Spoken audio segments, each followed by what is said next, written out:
मुंबईत मवियातली फाटाफूट रोखण्यासाठी शरद पवारही ॲक्शन मोडवर। पवारांचा काँग्रेस नेत्यांना फोन। मुंबईमध्ये काँग्रेस राष्ट्रवादीची आघाडी की पवार मवियाची एकजूट राखणार याची उत्सुकता।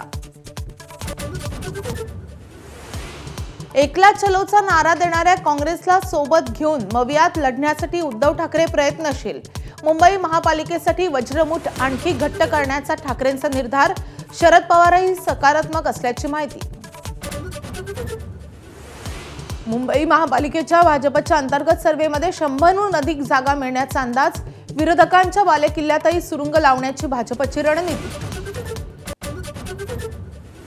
सलील देशमुखांकडून शरद पवारांच्या राष्ट्रवादीचा राजीनामा। प्रकृतीचं कारण देत पक्ष सोडल्याची माहिती। सलील हे माजी गृहमंत्री अनिल देशमुख यांचे पुत्र।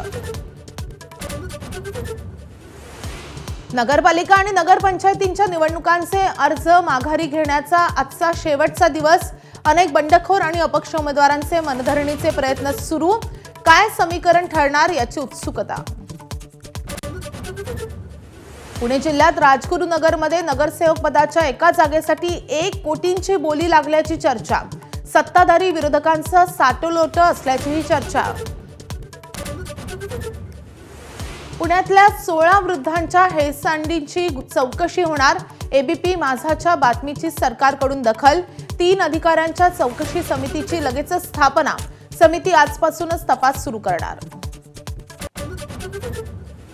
पुण्यात अनेक दिवस उघड्यावर ठेवलेल्या 13 वृद्धांची सुटका।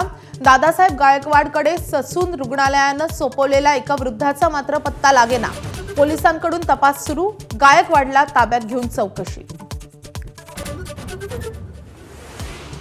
लाडकी बहीण योजनेचा गैरफायदा घेणाऱ्या सरकारी अधिकारी आणि कर्मचाऱ्यांवर शिस्तभंगाची कारवाई होणार। हप्त्याचे पैसे वसूल करून वेतनवाढही रोखली जाण्याची शक्यता। 8000 कर्मचारी रडारवर।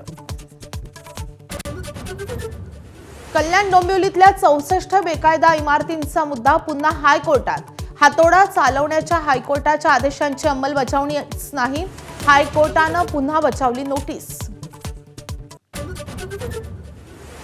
अमित ठाकरे आणि शरद पवारांच्या राष्ट्रवादीच्या दणक्यानंतर आज शिवरायांच्या पुतळ्याचं उद्घाटन। अनेक दिवसांच्या वादानंतर एकनाथ शिंदे आणि गणेश नाईक एकाच मंचावर येणार। सुप्रीम कोर्टाच्या आदेशामुळे मुंबई महापालिकेसमोर मोठी श्वान समस्या। 40,000 भटक्या कुत्र्यांसाठी उभारावे लागणार बहुमजले निवारे। पंतप्रधान नरेंद्र मोदी G20 बैठकीसाठी दक्षिण आफ्रिकेला रवाना। उद्या आणि परवा 2 दिवस अनेक देशांच्या प्रमुखांसोबतही होणार चर्चा। पण डोनाल्ड ट्रम्प यांची यंदा दांडी। एबीपी माझा, उघडा डोळे बघा नीट।